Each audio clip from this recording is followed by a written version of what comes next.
Tony was one of those tall, good-looking, dark-haired young men who usually got the benefit of the doubt when doubts arise. He was cocky, not at all self-conscious, and charming.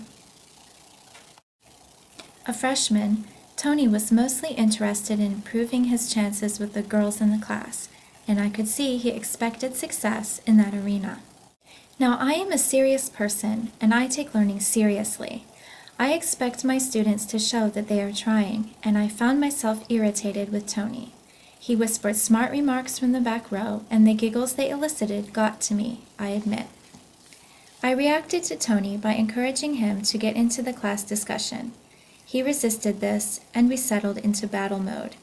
As he realized I was serious, Tony's body language began to change. The jokes and giggles subsided, but, still in the back row, his posture was slouched, his legs spread and extended straight in front of him, his arms up and hands clasped behind his head. He looked away from me, but not far away, just over my left shoulder, if I recall. Every part of his body said, "I don't care, and I want you to know it."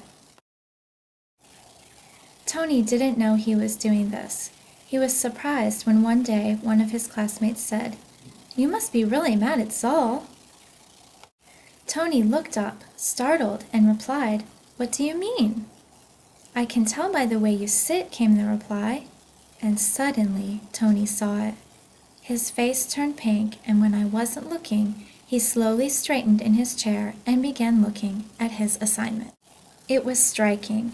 As Tony studied his assignment, his body began to relax. Almost for the first time, it seemed, he was cognitively involved in class. As we went on, he began to take notes, and he physically bent over his work. He began to relax, and so did I.